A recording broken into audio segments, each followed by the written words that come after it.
Normal form और perpendicular form of a line. अब देखो क्या होता है नॉर्मल फॉर्म। ये हमारी सपोज क्वाड्रेट एक्सिस है, एक्स एक्सिस, ये हमारी वाई एक्सिस, ओके। और हमें इस लाइन की इक्वेशन बताना है। ये लाइन है जो इस दोनों एक्सिस को हमारी ए और बी पॉइंट पे कट कर रही है, ठीक है। तो हमें इस लाइन की इक्वेशन बताना है। ये हमारा ओरिजिन है। अब देखो इस लाइन के ऊपर हमने इस ओरिजिन से परपेंडिकुलर ड्रॉप किया है, ठीक है। ये 90 डिग्री है, परपेंडिकुलर ड्रॉप किया है। इसको नाम दे देता हूं मैं ओ क्यू, ओके। अब इस लाइन के ऊपर ये जो परपेंडिकुलर ड्रॉप किया है इसकी लेंथ है पी, स्मॉल पी से रिप्रेजेंट कर रहे हैं इसे हम। अब इस लाइन के ऊपर कहीं पर भी कोई भी एक वेरिएबल पॉइंट ले लेते हैं हम इस पॉइंट को ले लेते हैं, इसका नाम दे रहा है पी और इसके कोऑर्डिनेट है एक्स वाई, ओके। अब इस पी पॉइंट से पहले तो हम एक्स एक्स के ऊपर परपेंडिकुलर ड्रॉप कर रहे हैं, इसको नाम दे दिया हमने पी एल। और ये जो एल पॉइंट है इससे इस ओ क्यू लाइन के ऊपर परपेंडिकुलर ड्रॉप करेंगे, ओके। ये देखो ये परपेंडिकुलर आएगा कुछ इस तरह से, समझ में आया। ये आया वो परपेंडिकुलर इस एल पॉइंट से किसके ऊपर, ओ क्यू लाइन के ऊपर परपेंडिकुलर ड्रॉप किया, तो इसको नाम दे दे रहे हम एम, इस पॉइंट को। फिर क्या कर रहे हैं हम, इस पी से इस एम एल के ऊपर परपेंडिकुलर ड्रॉप कर रहे हैं ये, ठीक है। इसको नाम दे दिया हमने एन। तो ये भी 90 डिग्री है, ये परपेंडिकुलर ड्रॉप किया तो ये 90 डिग्री है, यहाँ पर ये परपेंडिकुलर ड्रॉप किया तो ये 90 डिग्री है, होगा। अब देखो समझो जरा ध्यान से, मैंने क्या बोला कि इसमें क्या गिवन क्या क्या है हमें। पहली बात तो ये दिया हुआ कि हमें देखो इस ए बी लाइन की इक्वेशन बताना है और इसके ऊपर जो हमने परपेंडिकुलर ड्रॉप किया है ओरिजिन से उसकी लेंथ दी हुई है हमें पी, और ये जो परपेंडिकुलर है ये पॉजिटिव एक्सिस के साथ में अल्फा एंगल फॉर्म कर रहा है, ये हमें गिवन है। तो हमें दो चीज गिवन है, ओके। अब आप समझना ध्यान से, यहाँ पर ये जो L पॉइंट है O से लेके L तक, तो ये डिस्टेंस कितनी हो जाएगी x, और ये PL कितना हो जाएगा y, क्योंकि P के कोऑर्डिनेट कितने हैं x y, होगा कि नहीं होगा।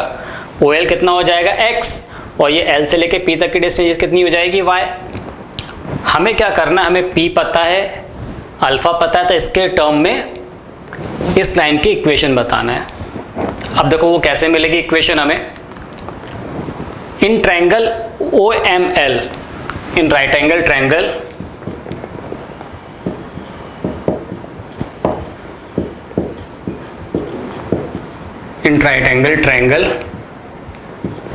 OLM, इसके अंदर आप ध्यान से देखो तो ये एंगल अल्फा है, ठीक है। हमें क्या निकालना है, यहाँ से OM निकालने की कोशिश करना है हमें। तो OM, और हमें पता क्या ये x पता है हमें यहाँ से यहाँ तक, ठीक है। तो OM और ये OL में क्या रिलेशन होगा, ये क्या हो जाएगा, बेस इस एंगल अल्फा के लिए, और ये क्या हाइपोटेनियस, और बेस अपन हाइपोटेनियस क्या होता है कॉस। तो हम यहाँ पर कॉस ले ले रहे हैं, कॉस ऑफ अल्फा। तो देखो cos of alpha is equal to कितना हो जाएगा, बेस, इसके लिए बेस हो गया OM, ओके। और ये हाइपोटेनियस क्या हो जाएगा OL, तो ये हो गया OL, और OL हमें पता है x। तो यहाँ से क्या मिल गया हमें, हम इसको ऐसा लिख सकते हैं, cos of alpha is equal to OM upon x। तो यहाँ से OM कितना निकल के आ जाएगा, तो OM इज इक्वल टू मिल गया हमें x cos अल्फा, ठीक है। तो OM मिल गया x cos अल्फा। अब आप इसमें देखो जरा, आप मुझे बताओ ये एंगल अल्फा है, ठीक है, ये एंगल 90 डिग्री है, तो ये एंगल कितना हो जाएगा, 90 माइनस अल्फा, होगा कि नहीं होगा, होगा ना। तो जब ये एंगल 90 माइनस अल्फा, ये पूरा एंगल कितना है 90, तो ये एंगल कितना आ जाएगा अल्फा, क्योंकि इस पूरे का सम 90 होना चाहिए। तो ये 90 माइनस एंगल 90 माइनस अल्फा, और ये अल्फा है। तो जब इस पूरे को ऐड करेंगे तो अल्फा से अल्फा कैंसिल होकर 90 बचेगा। ये एंगल दिया अल्फा और ये दिया 90, तो ये कितना हो गया 90 माइनस अल्फा। तो ये रिमेनिंग ये वाला एंगल कितना हो जाएगा, किस एंगल की बात कर रहा हूँ, PLN। तो एंगल PLN कितना हो जाएगा अल्फा, ओके। तो अब इस ट्रायंगल में बात करेंगे हम, इन राइट एंगल ट्रायंगल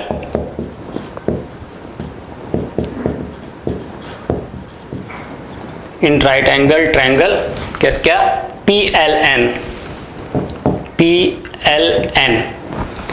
इसमें अगर मैं साइन अल्फा ले लूं तो देखो sine of angle alpha is equal to P N upon P L, P N upon P L, okay.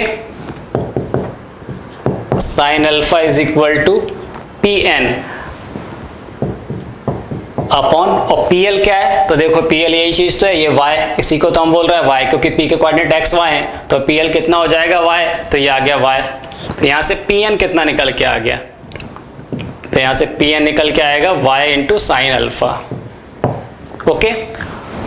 और पी एन और ये एम क्यू इक्वल है, तो यहां से एम क्यू कितना हो गया, पी एन की जगह हम एम क्यू लिख देते हैं, तो M Q is equal to कितना हो गया, y sine alpha, because P N is equal to M Q, okay. अब ऐसा क्यों कर रहे हैं अभी समझ में आ जाएगा। ये ओ क्यू किसके इक्वल है ना, देखो ओ क्यू का हम लिख सकते हैं O M plus M Q लिख सकते हैं। अब यहाँ ओ क्यू क्या है, पी, और ओ एम कितना है, तो देखो एम हम निकाल चुके हैं, कितना है ये एक्स कॉस अल्फा, ये हो गया x cos alpha, plus M Q कितना है, तो ये एम क्यू हम निकाल चुके हैं, ये कितना है वाई साइन अल्फा, ये आ गया वाई साइन अल्फा। तो क्या मिल गया हमें इक्वेशन आ जा रही है, ये इक्वेशन आ गई, x cos alpha plus y sine alpha is equal to P, okay. तो ये उस लाइन की इक्वेशन आ गई है ना, जिसके ऊपर हमने ओरिजिन से जो परपेंडिकुलर ड्रॉप किया है उसकी लेंथ कितनी है p, और वो परपेंडिकुलर पॉजिटिव एक्सिस के साथ में क्या एंगल फॉर्म कर रहा है, अल्फा। इसको बोलते हैं हम नॉर्मल फॉर्म या फिर परपेंडिकुलर फॉर्म। तो यहां पर हमें क्या दे दिया है, यहां पर देखो p इज इक्वल टू कितना गिवन है हमें 3, और अल्फा इज इक्वल टू कितना दे दिया है 30 डिग्री, ओके। तो क्या होती है equation, x cos alpha plus y sine alpha is equal to P, तो क्या हो जाएगा x cos of 30 degree plus y sine of 30 degree is equal to 3। तो cos 30 की वैल्यू कितनी होती है √3/2, तो ये आ जाएगा √3/2 x प्लस साइन 30 की 1/2 y इज इक्वल टू कितना 3, 2 एज ए एलसीएम आ जाएगा, तो ये हो गया √3x plus y is equal to 3 2 6, तो ये इक्वेशन आ जाएगी हमारी, ओके।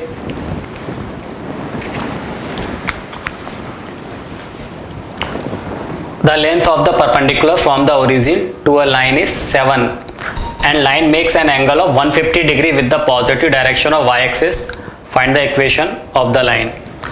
अब देखो इस क्वेश्चन में क्या बोला हुआ है, जो परपेंडिकुलर की लेंथ है वो तो हमें कितना दे दिया 7 दे दिया है ओरिजिन से, ओके।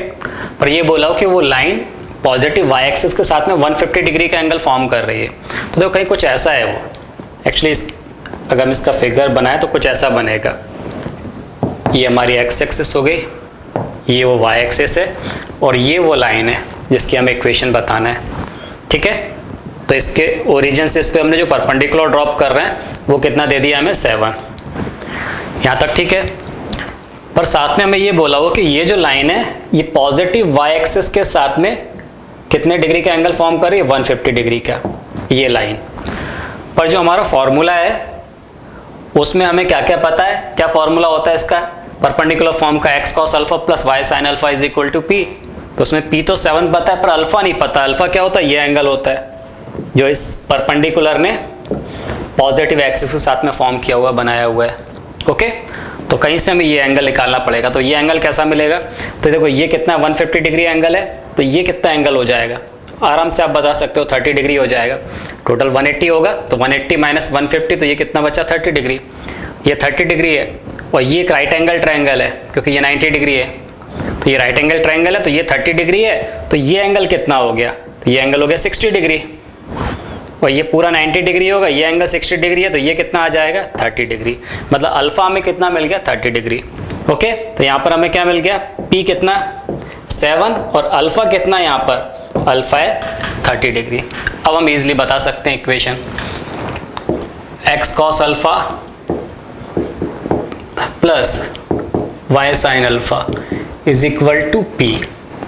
तो कितना हो जाएगा x cos 30 degree plus y sine 30 degree is equal to 7। cos 30 की वैल्यू √3/2, तो √3/2 x प्लस साइन 30 की वैल्यू 1/2। ओके, तो 1/2 y इज इक्वल टू 7। तो हमारा आंसर आ गया √3x plus y is equal to 7 2 ज़ा 14। ठीक है, तो ये हमारा आंसर हो जाएगा।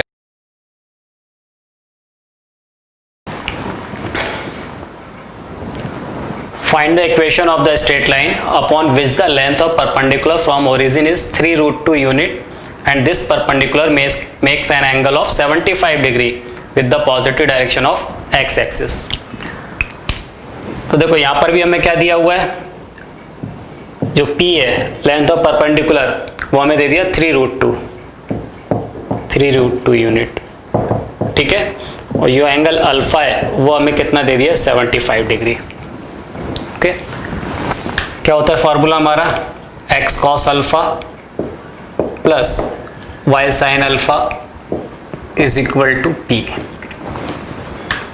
तो जाएगा x cos 75 degree plus y sin 75 degree is equal to 3√2।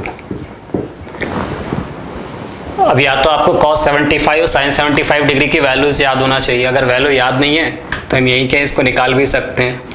cos 75 को क्या लिख सकते हैं हम, 45 plus 30, okay, plus y sin 75 है तो इसको भी लिख लिया हमने 45 प्लस 30 इज इक्वल टू 3√2। अब यहाँ पर हम cos a प्लस b लगा सकते हैं। ओके, तो देखो x, अब यहाँ पर cos a प्लस b, तो क्या होता है cos a cos b, cos a cos b minus sin a sin b, sin 45 into sin 30, okay, plus y into sine A plus भी लगा देंगे यहाँ, तो कितना हो जाएगा वो, sine A cos B, sine 45 cos 30 plus cos 45 sine 30, sine A cos B plus cos A sine B, okay, is equal to 3√2। तो ये कितना हो जाएगा, x cos 45 की वैल्यू 1/√2, cos 30 की वैल्यू √3/2, तो कितना आ गया, ये आ गया 1/2 into 1/√2 into √3/2 minus sine 45 1/√2 sine 30 degree 1/2 plus y into sine 45 1/√2 cos 30 √3/2 plus cos 45 1/√2 sine 30 1/2 is equal to 3√2। अब आप देखो यहाँ पर भी 2√2 है, यहाँ भी 2√2 है, यहाँ भी 2√2 और ये भी 2√2 है, तो 2√2 पूरे से क्या आ जाएगा, कॉमन आ जाएगा, उधर हम ट्रांसफर कर देते हैं। तो क्या बच जाएगा यहाँ पर x, यहाँ बचेगा √3 माइनस 1 न्यूमरेटर में, प्लस y इंटू क्या बचेगा यहाँ पर √3 plus 1 is equal to 3√2 into 2√2। Okay, तो ये क्या मिल गया हमें, √3 minus 1 into x plus √3 plus 1 into y is equal to 3 into 2 6, √2 into √2 2 6 2 12। तो ये आंसर आ गया हमारा, √3 minus 1 into x plus √3 plus 1 into y is equal to 12। Okay,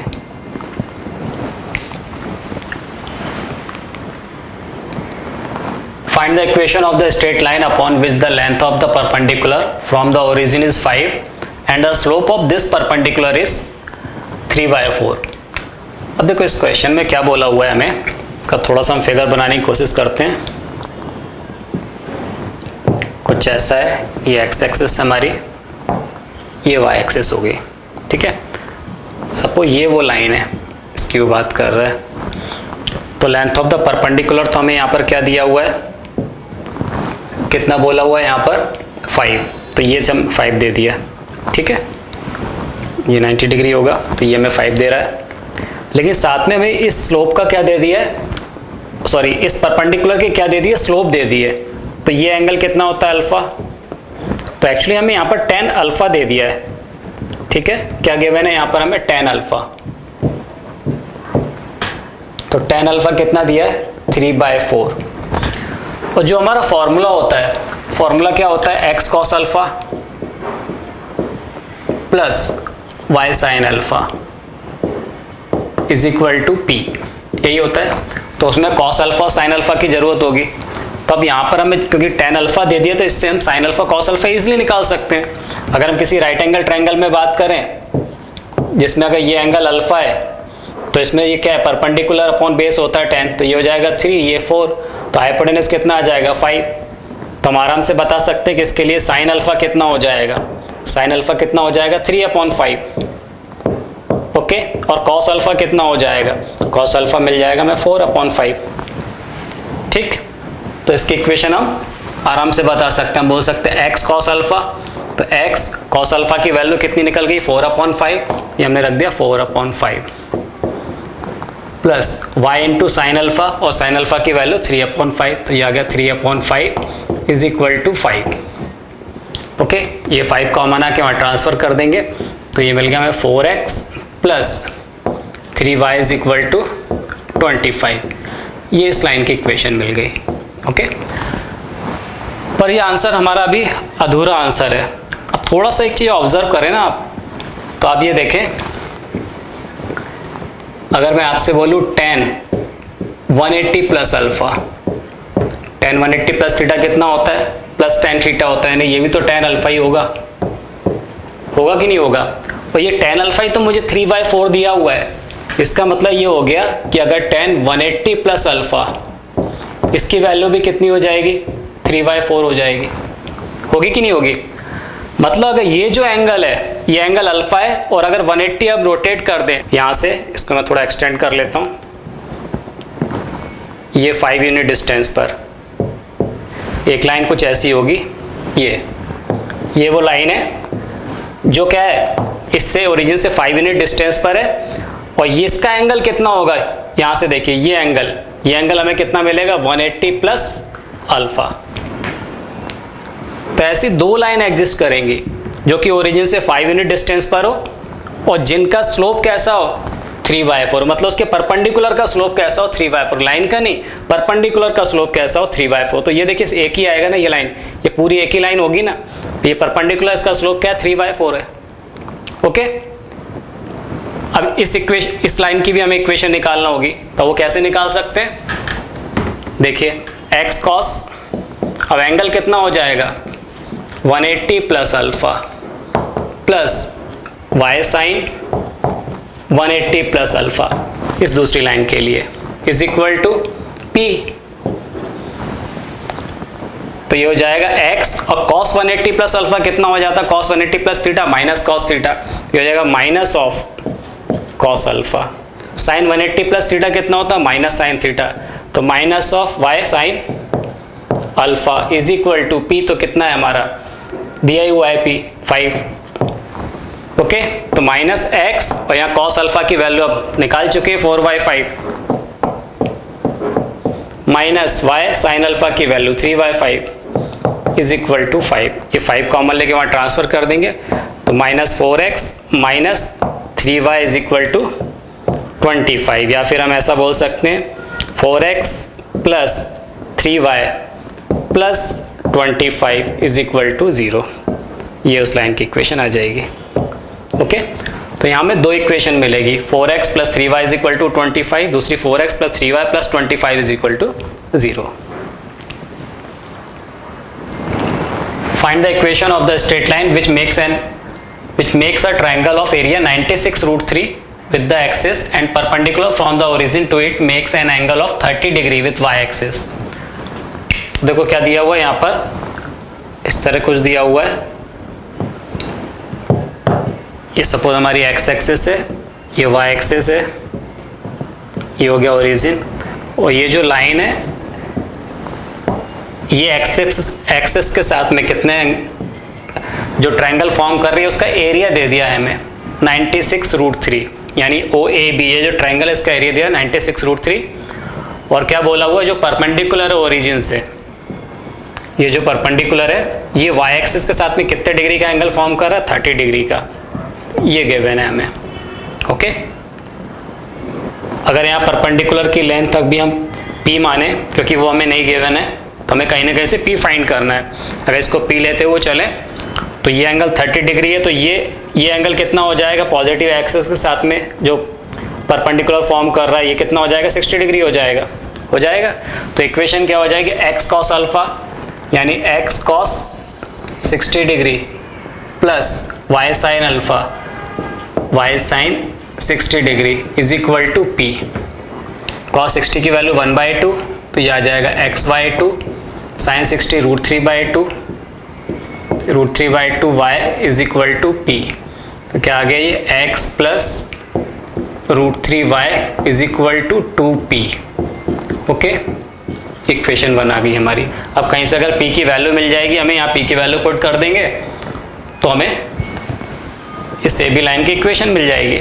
okay, अब वो कैसे निकालेंगे हम, तो हमें क्या दिया हुआ है, इस OAB ट्रायंगल का एरिया दिया हुआ है। देखो area of triangle OAB, area of triangle OAB कितना होता है, ये क्या दिया हुआ है हमें 96√3, और ये क्या होता है हाफ बेस इनटू हाइट, तो ये हाफ और बेस की जगह क्या OA, ये बेस हो जाएगा, ये हाइट OB, तो OA into OB is equal to 96√3।